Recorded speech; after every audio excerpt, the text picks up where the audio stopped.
I'm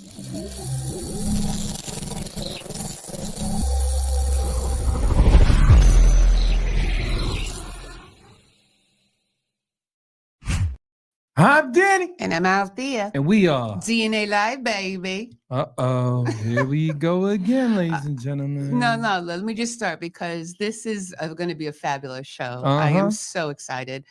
I just wanted to give a shout out to our sponsors. YNVS, Maverick Global Distribution, Natural Born Clothing Brand, The Hype Magazine, Villon, and Slapwoods. Thank you to all. With that said, I really don't want to do any more shout outs because I really am enthralled by our guests that we're having. So I want to go to commercial break. And when we come back from Trans-Siberian Orchestra, right here, we're going to have Chris Caffery, Mr. Lead Vocals, guitarist, keyboard, front man. Okay, so just wait and you'll see what I'm talking about. Exactly. We'll be right back. That's why I'm being quiet, ladies and gentlemen. But we'll be...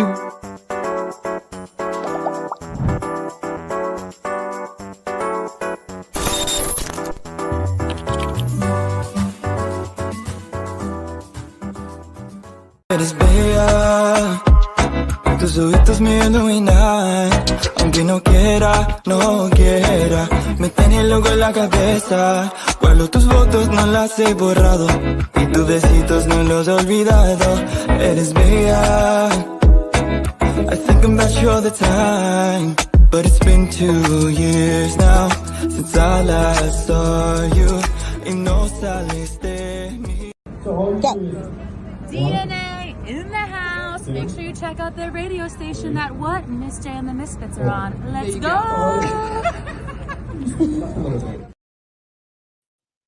And we're back, ladies and gentlemen. Yes, we are back. But before I bring on Chris Caffery, go ahead. I wanted to show you the reason why I am very excited to have them, okay? So just roll that, okay, will you? Over 20 million fans have made Trans-Siberian Orchestra their holiday tradition. Bring the whole family and make it part of yours. The Lost Christmas Eve, returning to the stage for the first time in over 10 years. Coming to a city near you. Go to tsotickets.com for show dates and tickets. Don't miss the all-new show. Soaring guitars, dazzling lasers, and enough pyro to keep you warm all season.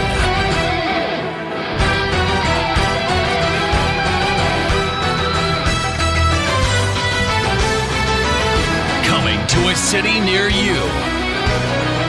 Go to tsotickets.com for show dates and tickets. The Lost Christmas Eve, live in concert. I just can't. I could replay that over and over and over and over again, but I can't because I want to get this gentleman on the show. Okay. So please welcome the front man for Trans-Siberian, the lead vocal, guitarist, bass guitar, and keyboard, Chris Caffery. Welcome to DNA, my brother. Actually, you mentioned I really don't play.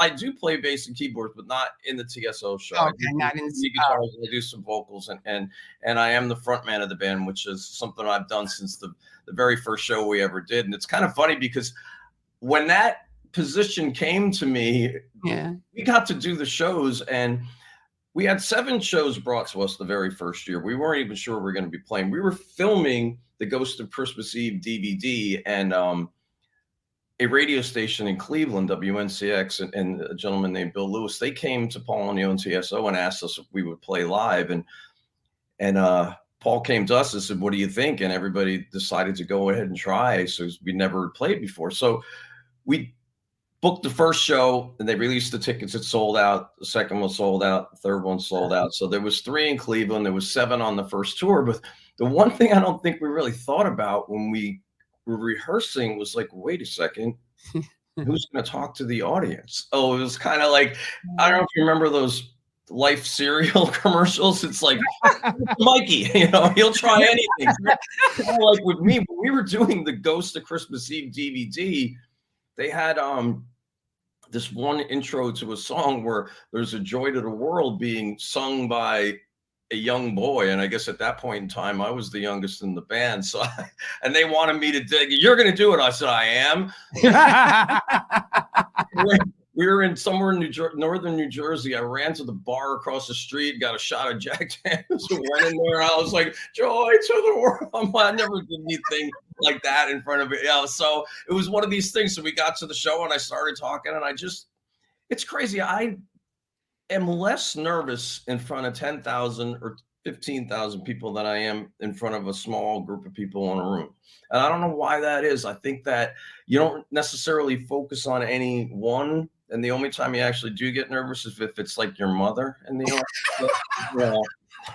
Because for some reason, she'll stand up and say something, she's got to get noticed. And I think that's why a lot of times when we give guest tickets, the guest tickets are never really in the front row, because that either can be really good or really bad. You're either really excited to perform for somebody, you get really nervous. So I think you're able to be more consistent if you just see that, that mass of people, and then you just kind of place the energy there. But yeah, I enjoy that part of it a lot. I get a chance to go up there and a lot of times find things to hopefully, I like to make the people in the band laugh. So if there's some inside jokes every once in a while that they'll get and people won't understand, but it's a very fun job. And speaking of you were talking about the sellout tickets and stuff like that. I just found out that TSO was number 10 in ticket sales. Yeah, actually, after last year, because we were number 11 the year before that, but we moved ahead to number 10 in the last 40 years worldwide of ticket sales by bands. And the list is past the Grateful Dead. Yes, we did. Yeah. It was. Is that insane? Yeah. Grateful Dead. Yeah, no, it's surreal because I don't even know. Like, I never look at what we're doing, and I think the way that other people do. I'm just really happy to be a part of TSO. Yeah. So when I see it, I don't really, inside my head, I don't consider myself any different than I was on the very first day. But when you look at the accomplishments, the amount of people and record sales and things that we've done, it's like, wow, it's really impressive. It's pretty cool, and it's something that Paul had this vision a long time ago, and there's very few people that I've worked with in my life that have actually seen things that they wanted to make happen and make them happen. And he was always able to do that. I remember while we were recording the first record, he was talking to me about something. He was going in to shoot a video, and we hadn't even released the record yet. And he's telling me, now when TSO headlines arenas, we hadn't even released the record yet. And then when we were out and headlining arenas for the first time, we got to that level. I remember the very first year, it was only about 3 years into the tours that we added a couple arena shows. And he was coming up and going, now when we headline stadiums, and if you actually look at the math, when we play, because you have your East Coast tour and your West Coast tour, if say one's playing Dallas and one's playing in Newark, New Jersey, Dallas could have 25,000 people between the two shows, and so could Newark. So that's a stadium worth of people we're doing in a single day. So it's like we couldn't actually go outside in Cleveland in December, but we have that amount of people showing up. So it was just really awesome to be a part of working with Paul. I'd actually started working with Paul when I was 17. So. I know, Mike. I read, I know offense, but I read your bio and everything, and just like your whole journey up until you were like, your first demo tape was at the age of 14, right? Wow. And then everything that you did up until here, it's like everything that you've done has fall into place, and you are exactly where you need to be, and it, like I said, it always rotates back around to Paul, and I always think you need to be in the right place at the right time. And when I tell my story, it's kind of funny when people ask, well, how did you do it? And I was like, well, besides the fact that I was able to play, and I, back at the time when I got involved in my first signed bands, MTV had just come out. So I had a pretty boy look that was, so I was able to play heavy metal, but I was also like, the pretty boy face for the heavier bands. And I think that like I said, being in the right place at the right time. And I tell people the reason I was able to get where I was and meet Paul was fake ID. And I'm not trying to like say this is a good, and it wasn't even actually fake ID. It was my brother's ID. Show me going back in age. My brother was 19 when the drinking age in New York was 19.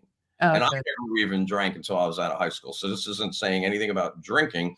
It was about the fact that we wanted to go out to rock clubs and places that you couldn't go. I was 17, he was 19. So at 19, you can get into the clubs. They moved the age to 21. Okay. And they grandfathered the 19-year-olds in. And there was no photo license. So I had his driver's license, his social security card, and a credit card.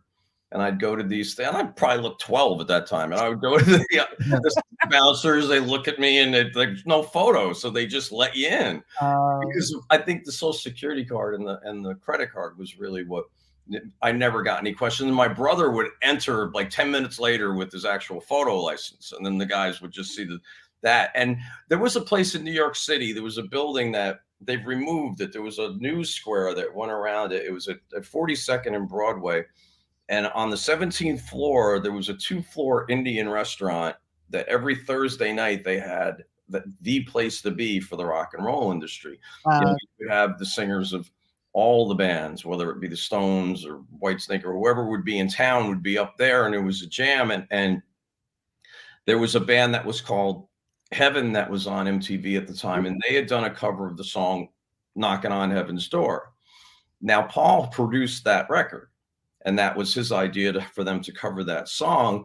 And the singer was there, and I had heard that their guitar player had left the band. So being the cocky little 17-year-old kid that I was in this bar, I walked up to him and told him my guitar player, and I had a demo tape on me. And I handed him the tape. That was good. Well, I'm flying. He was an Australian guy, very funny, a guy named Alan Fryer, and he had passed away. I forget exactly how long ago, but he was so funny. This guy just had that really, like, almost like the English kind of sense of humor, but he was Australian, so he was a little crazier. But and he actually called me from LA and said, "I want you to do this." You know, so it was pretty crazy. I mean, like I said, obviously I was doing something that was good enough, but at that period of time, I went into the management office and I met Paul, and he was working with Lieber Krebs. Was just like the biggest rock and roll management company ever. So many people had spawned that. At that time, Paul was managing with AC/DC, Def Leppard, Aerosmith, Ted Nugent, the Scorpions. They had Cameo. It was just so many different things. And I'd walk in there and there would be like Joe Perry over here. It was just like mind blowing as a little kid to see that. And then there was Paul, and he produced the Heaven record. And the singer in that band was kind of I've worked with a lot of people that are similar to him, but he just had a lot of the funny personal problems that led everybody to go, maybe it's more trouble than it's worth kind of situation with dealing with the band. And the Columbia Records deal they had was being renewed. And I don't think it was actually going to be renewed because some certain things that were going on business wise with them. And Paul came up to me and he's like, you know, I'm producing this band called Savatage. They're on Atlantic Records. I want you to come down. I mean, I went down to the studio. They were recording this record, Hall, the Mountain King. And, you know, I had already done my first demos with Paul, and he liked my writing. He goes, this band, he said, I'm going to be putting them on a tour with Dio, because he knew Wendy Dio, Ronnie's wife, and their sound is really big in the studio, and I want you to play guitar with them as a rhythm guitar player. Now, the band had John and Chris Oliva, these two brothers, and Chris, the guitar player, was incredible. And he really didn't want another guitar player because he was from, you know, the Van Halen, where Van Halen was the drummer and guitarist. He had his brother, the singer, and he was the guitarist, and they wanted to be the 4-piece band, but they kind of humored Paul and said, yeah, because we'll take him on the road. And they're like, well, they humored him, I guess, and said, yes, we'll do this. And I learned all their songs. They had, at that time, it was 5 records out. I learned all their music, and I was getting ready to go on this. It was an arena tour in the States. And 2 weeks before the tour, Savatage's manager and Paul, they called me up to say that the band took another guitar player in Florida. And I said, no, they didn't. Oh, My gig, I love this band's music. So I said, listen, I've worked too hard on this. I spent 3 months telling everybody, no, I'm leaving. I said, let's let me leave. I said, so I'm going to do this. I'm going to buy myself a plane ticket to Florida. And I'm going to fly down there. If they hate me, I'll eat the ticket and go home. Right. If they like me, you pay for the ticket and I stay and do the tour. So I go down there, and this band told them they had this keyboard player, guitar player that they were going to take, but they weren't going to take this guy to play. It was kind of like they were humoring Paul. Yeah, we got this guy. So they just did that to avoid having to deal with me, who they really didn't know they'd met. Right. But so I went down there. I showed up at the airport. There was nobody there to get me. oh man. I took a cab like a half hour away from the airport somewhere to a storage facility place that a friend of theirs knew that they rehearsed in. And I walked in there and the guys were like, well, they said, what do you want to play? I said, anything. I said, what do you mean? I said, anything. Pick a song. I said, I know every one of your songs. So they picked like a really obscure one that they didn't think I was going to know. And we played, and I could just see the look on their eyes. Right. It was something was happening. And it was me and Chris. He was far ahead of me at the time as a lead player, but rhythm wise, we came from the same egg. And when we played together, it sounded like it was two of him. And we played that and another song, and they said, we're going to leave the room. They walked out of the room, came back 5 minutes later and said, I had the gig. Look at you. So there was something that happened when that happened. And that was the start of it all. And then I got into the band for the Gutter Ballet record, and that was very successful in America. Now, I had my brother who was a drummer in my band, and he was very depressed about the fact that I was out doing what it was that we wanted to do. And back at that time, if you had two bands, you were considered kind of like a band whore. You know, it was one of these things where you were in a band, and I made a pretty foolish, I could call it foolish, but maybe it wasn't. It was just, I made a decision to work with my brother, and I guess I didn't really understand exactly how the business worked and how much I was going to miss being in Savatage until I left it. And it was only about a year and a half where I was gone, but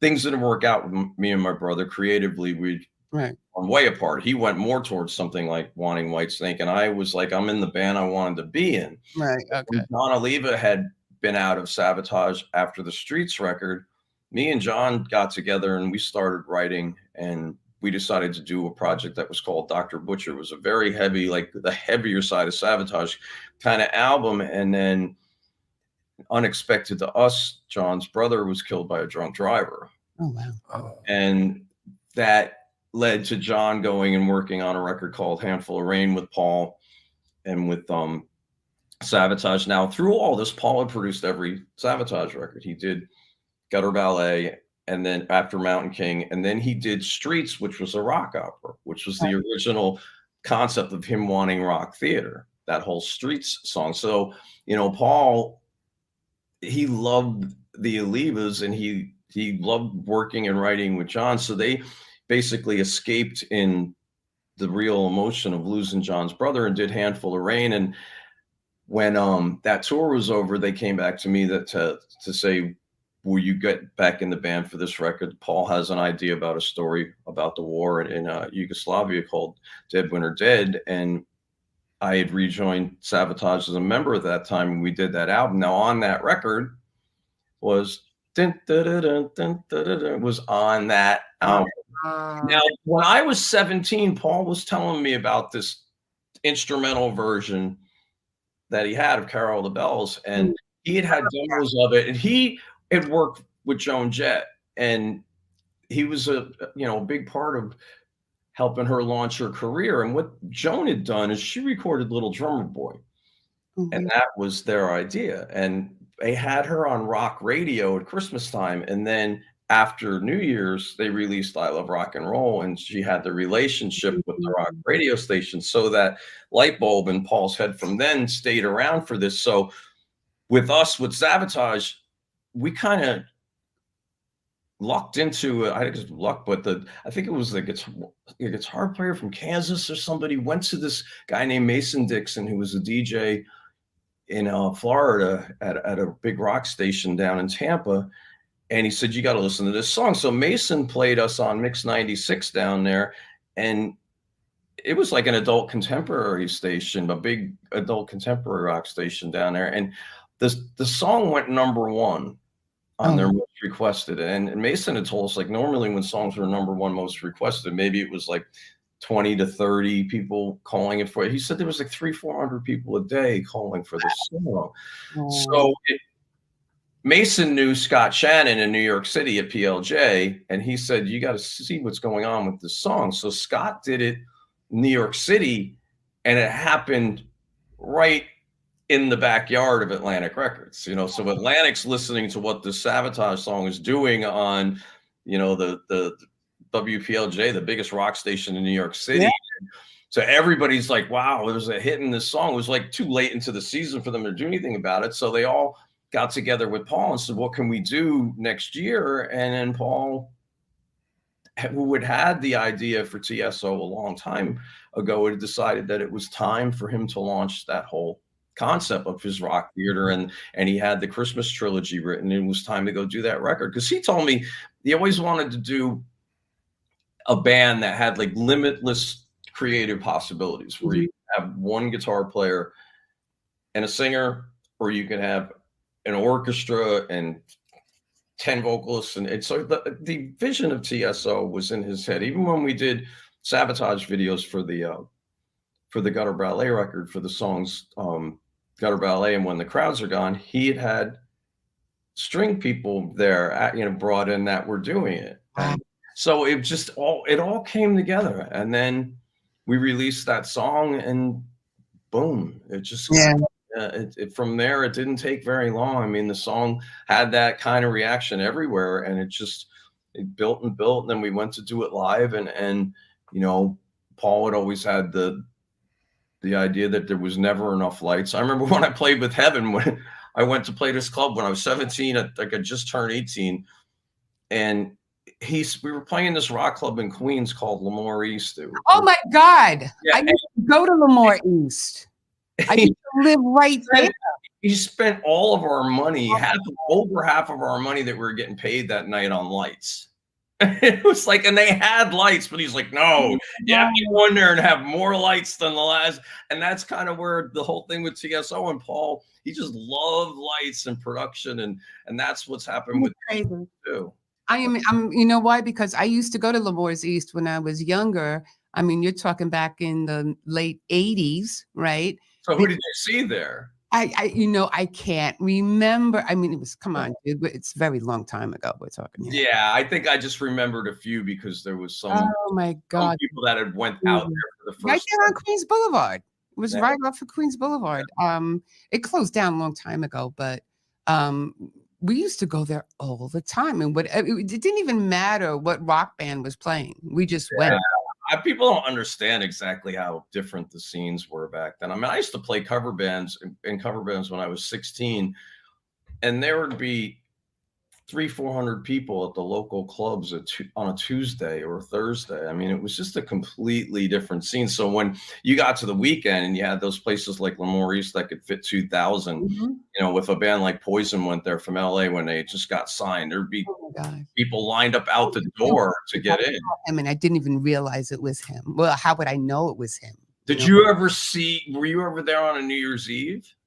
Maybe a handful of times, not really. That band Heaven, I saw them on New Year's Eve there. No, I remember. And that I knew Ray Gillen, who was a singer that was Paul produced his band Badlands. And that's actually the first time I met Paul.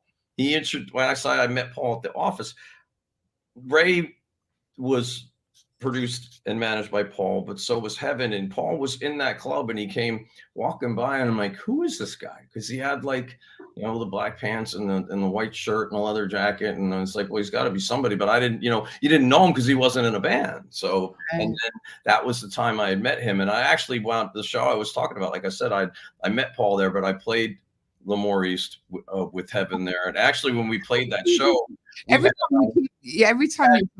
time you say L'Amour East, I keep like getting these flashbacks. Well, when I played L'Amour East with Heaven, we had Skid Row open for us, and Sebastian wasn't even in the band yet. Oh wow, I'm trying to think who. And a funny thing about that is, I knew the Skid Row guys, and they were looking for a guitar player. The drummer lived up by me in New York State, and the drummer called me up and asked me if I wanted to go audition for him. And I turned down the audition because I was working with Heaven. So I passed on going to audition for Skid Row because of that. So that was kind of, you know, there was a very tight circle. And then, you know, like I said, back at that point in time, I just had that kind of image. When I was out of Savatage for that 1 year, I was in 3 different, you know, I was in Savatage. Then I did this thing called Big Mouth that Atlantic had. It was like a heavy metal rap band. And then Atlantic put me in this band, Dirty Looks, that the president of Atlantic wanted a certain producer to work with, but the singer would not listen to Atlantic, and it kind of hurt things with that. And I didn't. That singer in that band, he put a cigarette out in my arm while I was driving a rental car on the 101 in California to see what it would do. He was bizarre, this guy Henrik. He was a really good singer. He's just one of those people that you run into that you're like, they do exist. But yeah, the RC. I had left Dirty Looks, and then the Lever Brothers came back to me for Savatage. So I was literally in multiple bands in Atlantic in 1 year. I was like their house guitar player at that point in time. They're like, well, just put Chris in. He'll be fine. So, he'll do it. Yes. Do you have a book out? I should. You should. I really should. I think that everybody I talk to says that, because once I go through the stories, there's so many of them that it's actually book worthy. But I mean, there's maybe some things in there that I wouldn't want to be in a book. So maybe I might want to wait till like I'm about, you know, however old I'll live. Say I'm 115. No. I'm 115 and I got a year left. I'll put it out then. Or, you know, I don't want my mother to read it. No. That's crazy. Mom, you don't need to read that. No, that's crazy, because I was thinking about that, because I'm like, this guy has stories. I know, because like guys like him in the industry that are true and genuine, that have actually gone through all the nitty gritty stuff before they get to that beautiful place, right? It's you're just phenomenal, and I love you, Chris. I really do. I really do. You can definitely see him listening, man. I'm loving it. Everything that I've done has stories. Like I could go into every band and everything, and it's, like I said, that's why I do interviews, and sometimes I speak for about a half hour on one question, because I'm you were warning me about writing things down. So this is kind of, I guess, my way of having my own diary is by doing it. And when I post like old throwback photos, I'll put really long paragraphs and stories underneath it, and it's a way for me to log what had happened too, and put it out there. So I think a lot of things are kind of cataloged on my Instagrams and Facebooks, so people look back through the pose. You know what I'm going to have to do with him? I know what I'm going to have to do with Chris Caffery. This is part 1 of a series. Okay. Like, check this out. This is an idea. This is how ideas come about. Okay. I'm just saying, this is part 1. Okay. Now, like maybe a few months down the line or whatever, we get a part 2, and he comes back on the show and he gives us another story. Okay. And then it's kind of like an audio visual book. There you go. You know what I'm saying? So as he's traveling, right, and he's doing the country, because I know you guys are going to be all over the place until December 30th, right? Yep. So as you're going by, we click in on him, right, and we get a talk like for about 15, 20 minutes, and he gives us an idea of what's going on and everything, and he gives us a path of what he's been doing, right? And that's it. We go, okay, goodbye, Chris, goodbye. And then, you know, and then a couple of months go by. It's like a docuseries, I tell you. Run that by Night Castle and make sure everybody's okay. I learned it throughout my career that the most important thing I can do now is just make sure anything I do, I ask for permission before I do it. It's like this way. It's like, and then if I mess it up, then it was like, well, I messed up after I had permission and I didn't mean to do it. But I just found that I like to avoid as much drama as humanly possible. Listen, I was the same way. You can ask Adam. I probably hounded him enough times before this interview. Okay, because I go by protocol.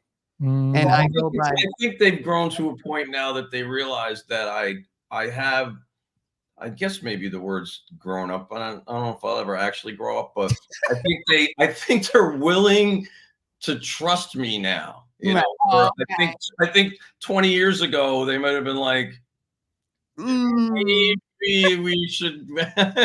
We don't know how this could be an interview at noon, and I might have just got back at 11 from being out the night before. It's like maybe it's best if we wait. And then now we're like, I think we could trust them. Well, but let me tell you, you've been a treat. I mean, this has been phenomenal. I mean, I was like, oh, okay, you know, we'll see. But because you don't know every time what the guest is going to give you. And when you first came in so we can get a video and sound check, it was all over for me. It was all over because I was like, we need like 2 hours with him. We can't have hours. He was right too. Somebody Christmas lights in their room. I decorate every hotel room I go to. Oh, there you go. It kind of depends on how long we're there, how much I put in the room. And I have a road case in the arena that goes in with when I talk to the audience to do the charity checks. I used to do it when I was introducing the band, but I don't have enough time to get the shirts on. I have jerseys from all the sports teams. And apart from all of them, I have Christmas decorations and things. So when we finally get to Christmas, because I'll buy things as the tour is going on, I take out all the boxes and bring it to my room, and it takes me like 3-4 hours to decorate my room at Christmas. And I'll get those little sticky hooks and I'll put them around the whole entire ceiling of my home. You'll look like you're in this giant cube of Christmas lights, and it's just funny because I loved Christmas when I was a kid. I have every Hallmark little Eskimo ornament they had for the last 40 years. So it's like, I love Christmas. It's a special time of year. And that's what, what Paul would always say. It's like, the magic that happens that time of year where it always seems like no matter what, people find a way to be kind or more kind at that time of the year. It just brings something out. And for me, that's why it's always, I think, very natural for me to be who I am on that stage that time of year. Because it's like, I have absolutely no problem being Santa Claus. It's like, it's like I go up there as I always say, it's like I'm the David Lee Roth of the winter season. It's like I enjoy that because for me, it just fits my personality. I remember when I was 16, I think, I went to my best friend down the road. We moved out of town, but I went back to his Christmas parties on Christmas Eve, and I managed to figure out a way to attach the pole from a artificial Christmas tree to me. I duct taped it around me, and I stuck the Christmas tree things off of me, and I had lights on, and then the top of the tree was on my head, built into a hat, and I had an extension cord. Oh, God. I show up at this party with this like 50-foot extension cord so I could walk around. And I went to the party as a Christmas tree. Oh, my God. At that point, people were just like, it's not really that normal. But it's like kind of the irony of, where it was that I, wound up and what time of the year and what we do with lights and everything like that. So it was just kind of natural for me to be lit. I can't talk. Don't even go further. No, but all I got to say is that, like, I think with Trans-Siberian Orchestra in the holiday season, to me, is like the equivalent of every little girl and boy waiting for the Christmas special with the Rockettes. Yeah, exactly. I'm trying to say, even with the cartoons, you didn't know exactly when they were going to come on. You just knew they were going to happen. It's kind of like our tour. You don't know exactly what day of the week we're going to show up. You just know that when you get to the winter season and you're in between November and December, the TSO is going to be in your town, or at least hopefully within 45 miles of where you live, or close enough to drive. And it's really awesome. And the thing that gets me every single year, I'll do the charity thing before the show, because we give $1 from every ticket sold to a different local charity, and we set that up with the radio stations, and we went over the $20 million mark. Oh, wow. Yeah. And I'll go up there and I'll ask the audiences, how many of you have seen TSO before? Oh, wow. Usually half of them haven't. So it's pretty crazy. They may not have seen the show. I've never seen it. Yeah. So yes, but my thing is, it's just like, it's so incredible that we're still getting the new one, but you bring the people back, and they bring back maybe their uncles or their aunts. Right. But on the other side of the thing too, the people that maybe they would tell us, I hadn't spoken to my dad in 10 years, and I called him up and brought him to the show, and now we talk every day. So it's uniting people too. And a lot of those things that happen in the stories about, ornaments about somebody not being there on Christmas, or not they have passed away, or whether or not they just haven't been in your life. So it's like that way of uniting people, and that single act of kindness. I think that's kind of, we're like one giant act of kindness. We go up and do what we do, and just try to make people escape, life for that time, for the 2.5 hours that you're in and watching TSO. It's just like, we hope that everybody just, was able to get inside our little bubble and enjoy that time, and realize how special that we know being able to do this for everybody is, because we don't do that without them. And that's the one thing that Paul, was really wanted to focus everything on, was the fans, and us doing what we did. That's why every show we'd ever done up until COVID, we used to allow any fans that wanted to stay in the arena to come and meet the band, and we never charged anybody for anything. And of course, that 2020 was a big change in everybody's life in that situation. But Paul just always wanted to be able to give back, and that's, I think, why our show got larger every year, because he wanted to, outdo us, so that the people who were coming back could see something bigger. And it's just bigger, better, and different all the time. It's never like the same show. It's always something different. And I think that's what people appreciate, and they gravitate to, because every video that I was watching, and it always gave me the chills, right? And it always gives you the chills because it's just, I don't know how to even explain it. It's just a different feeling each performance. It's the ingenuity, it's the dream, it's the imagination that these guys have. And I really applaud so much talent in one building, so you can see it, Yeah. And when you see the live show, and you just see something just spectacular, it just blows you out of the water, because it's like, dude, it's just like a lot of concerts you go to, it's just, not trying to diss any artist, but it's blam. When you go see you guys, the light, it's going here. I'm like, whoop.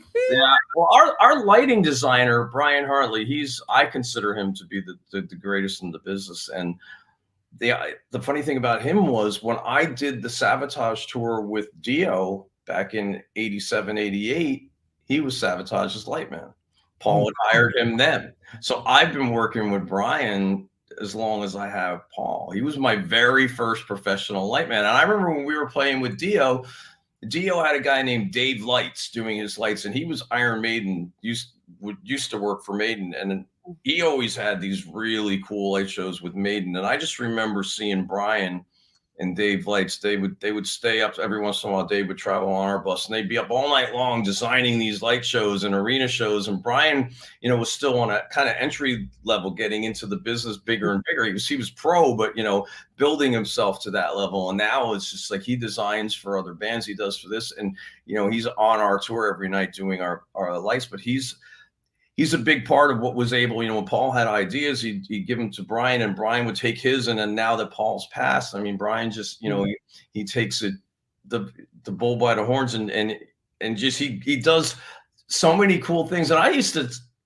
email or text Brian and say, I want to see what's what you may have planned. And now I don't like to see it till now, because the show's being put together in the arena, and I like to look at it when it's done, because I don't want to spoil the surprise. And it's, you know, it's bigger than and better every single year, you know, and our production teams are amazing, every angle of it. And I think that's an advantage we have too. We get technology moves along with us. Yeah. You know, so they'll wander into Adam Kenny and Elliot, and I'm sure that they put the budgets up, and you know, you want to work, but when you see these things, I remember Paul, this one year he had this big, only one of them, but he had this big spotlight that was going down from the middle of the top of the stage. He looks to me, he said, he called me boss. I said, boss, what do you think? He said, I think we need more of those lights.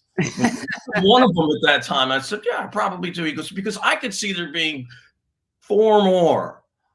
And these lights were gigantic. And it took a whole additional semi to be 4 lights. And it happened. And I could only imagine being a fly on the wall when he wandered into Elliot, into the management's office, and Elliot and Adam and them, and said, we're going to add another truck of 4 lights. But, you know, that's the whole thing. It was bigger, was better. And TSO always wanted to try to outdo TSO. I think that's what Paul was like. We got to do better than we did last year. But at first, somehow it always happens, you know. And I think, like I said, technology happens with that. We had the snow globe with I know you were talking. I love the snow globe. Yeah, that's what I said last year. TSO had gone global. And that was a good one. That was a really, every year that we're able to see the newest technology of everything, lights and in the videos and in the way that the animation works. So it's always fun. I just tell everybody I've got the greatest playground in the world. Yeah, you do. You do. Let me just say one thing. I just want to know, when you're in the commercial, right? And there's the 5 guys, the 5 of you in the front, right? Yeah. Which one is you? Well, I don't know. It all depends on which video it is, because sometimes we move around to different spots. And then sometimes, like I said, you have the East Coast and the West Coast band. So I usually somehow in those lines, I usually wind up on the left, even though I stay on stage right most of the show. And it's kind of where we rotate around. Yeah, because you know how many times I had to play that video trying to figure out which one you were. Yeah, there's lots of different ones. Like I said, you just, it depends on the song too and where it is. So it's near the end. Well, I have too, when and we just had a loss in the TSO family this week. I know. I don't, you know. But what are you going to do? His art is on our records, but it's I know, and your guitars, dude. Yeah, and my 5 guitars are the only ones that have them. He has it. This guy, his God rest his soul, Greg Hildebrand. Go ahead, you can tell him. Well, Greg is a legend. I mean, his artwork. I when Paul first told me about it, I was like, "You're kidding me?" Because everybody knew his art from his Star Wars, and he knew what he had done. But he was such a kind person. Him and Gene, and those two would come to the shows, and you would see them there, and their faces and their smiles. And Greg would walk around with his camera, and he always had this camera with a big zoom lens, and he was taking photos of us. And he, you know, besides being able to be one of those people that could see you and paint you, he was able to take the pictures, and I think that probably helped him get, you know, visions for what he did with art, being able to work on things he's captured in pictures, because, you know, if you see things you don't always capture in your head. Of course, now we have like 9,000 photos on our cell phones, but you know, in the past, I would leave tours and I'd have like a plastic bag full of camera rolls, you know, the first time you went to Paris or something like that. And of course, you'd go and you'd pay to develop them, and a roll of 24 had like 5 pictures that were good. True. That was the joy of the photo companies. It's like, because you needed photos and you never had a complete roll of good ones. Yeah, no, but I did see about him, and I was like, oh, you know, because that he did, and it just, I loved his work, and I was so blessed to be able to have that work placed onto my guitars. Guitars, right? Yeah. And I have a guitar. We had special guests with TSO, and I had a white Les Paul that I start first. One of the first guests was Joan Jett, but we didn't know we were going to make having special guests be something Paul was going to want to do every year. And since Paul had passed, we weren't doing that again, because that was his people he knew and his placement of that together. But we had Ian Hunter come out to Cleveland, and we did Cleveland Rocks, and I had my Les Paul, and I gave him a Sharpie, and he signed it.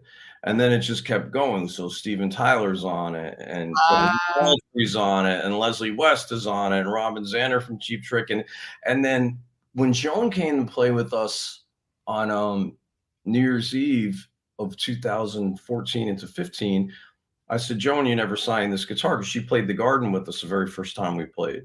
So she signed it, and Paul was standing next to me, and I said, Paul, you got to sign this guitar for me. And that actually happened to be the last day I saw Paul.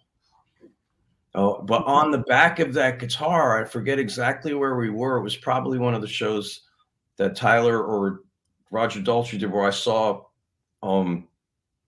Greg there.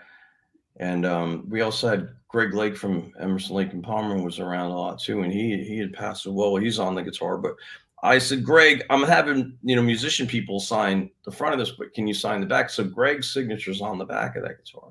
Oh yeah. Yeah, him and I believe Tony La Russa, the manager from the Cardinals, a really big TSO fan, and he took us to the stadium to watch batting practice, and when we did our spring tour. So I was really excited to meet him, and he would come to the shows. He was a huge fan, so I had him sign. I think he was at one of those shows with the special guests, and I had him sign that guitar when it's there. But yeah, I knew Greg had gone into the hospital a few times, but I didn't know, so I was told by everybody here that we'd lost him. And it's definitely, we've had a lot. I mean, our bass player Dave in our band, and he'd gotten his life taken in a tour bus accident that had happened. And it's just we had our one keyboard player from the West Coast band, Vitaly. He had passed early this year. So there's a lot of, you use the energy amongst your friends and TSOs of family to pull through this. And because we are such a large family, we go on the road with hundreds of people, and there's been, hundreds of members of the band. I think we see a little bit more than most people do with total of that. So you just find your ways to gather around it, and I stand up there, like as we're doing Lost Christmas Eve this year.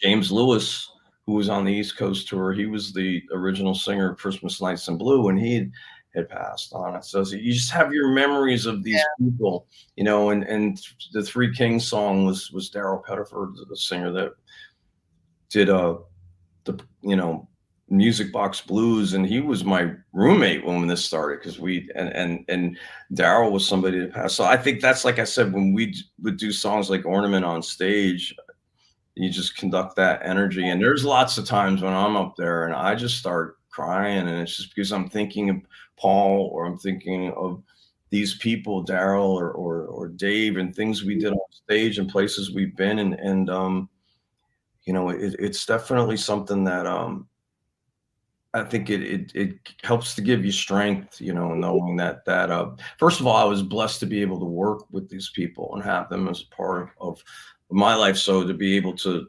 keep Paul's legacy alive and to bring those along with it, Greg's art and the singers that did the records and the people that performed the videos and stuff like that. I think it's just all part of keeping that, that whole magic and legacy alive. Let me just tell you, you really got to write that book. I'm telling you, I know, you're worried about your mom reading it or whatever, but you know what? You got to write that book. I just want you to know that I am a big fan of TSO. It doesn't mean I need tickets in front. Okay. Cause I'll be fine backstage. Anyway, with that said, listen, you got to throw it in. You got to listen, a girl's got to work. Okay. So I just wanted to say, because I really appreciate you coming on the show. I mean, I could sit here for hours with you. You don't know. I mean, you are just full of life stories. And I mean, it's so nice and heartwarming. And I look forward to you being on our second docuseries. Whenever you want, we'll get that cleared up with Newcastle. Nightcastle. Sorry about that. It's Sunday. It's a football day. So Newcastle comes in. I'm rolling here. But again, But again, I really appreciate you coming on. And of course, if anybody wants out there, you got to go see TSO, babe. It's tsotickets.com. Find your ticket today. You can't get the tickets. I do, because I'm going to be backstage. So there you go. If anything, thank you again, Chris. I really appreciate it. We got to do another series. Dan, you got to tell him. You got to say anything. Listen, it's phenomenal, honestly, to meet you and everything that you have done. And it's hilarious because every time I hear that song, I always think about Christmas. And I know Christmas let me just say one coming, thing. Go ahead. At first, because when I had said, we're going to have Trans-Siberian Orchestra, he's like, what? And I said, dun, dun, dun, dun, dun. He's like, oh, yeah. It's like you showed that commercial before, and we'll be out here, and I'll turn on a television in the morning, and she'll flip on the channel, and it'll be the first thing you'll see. You'll walk into the mall, you'll hear it. You'll walk into all the stores. So everywhere you go, that's what you hear now. On the football games, and you'll hear the songs, and it's a homecoming. I'm telling you, every time. These guys. The fact when I read that you guys surpassed the Grateful Dead, which, by the way, their number one song was named Althea, but you passed them up. Okay, number 10 in ticket sales. And, their first number one hit was Althea. But I'm just going to keep pushing that along. But all I'm saying is this is the reason why they have the ticket sales they do, because the show is phenomenal. The people are phenomenal. The instruments, everything that you guys do is phenomenal. So I applaud you time and time again. Thank you for coming on the show. Thank you so much. It was an honor having you. And we'll see you real soon. I'll just, schedule the time and everything, and we'll keep up. Absolutely. And just be safe and happy this holiday season. I don't speak to you before Thanksgiving. Don't worry about it. We're going to get in touch. Okay. Good. Then I'm looking forward to it. We start playing live next week, and I know that when I get onto the stage for the first time, and you've ended the rehearsal stages of things, it's kind of like it just goes to a different. You go into a different mode to where you kind of just go into living. You live on the bus for the couple months, and it just changes. And I loved every part of the process, but I really enjoy when we finish the first shows, and we have two the first day in Green Bay, and you get on the bus, and the bus starts moving, and it's like, for me, then it's like you're on tour. Yeah. As soon as that bus starts moving, right, you're on tour, and that's where I look forward to it. I look forward to seeing everybody on the road, and thank you again. This was a lot of fun. No problem, honey. So just remember, DNA Live every Sunday, 8 p.m. We might have Chris on next week. Who knows? I don't know. He may even call me. I don't know. But just stay tuned. Love you, Chris. Love you. Thank you. Peace out, everybody. Peace out, ladies and gentlemen.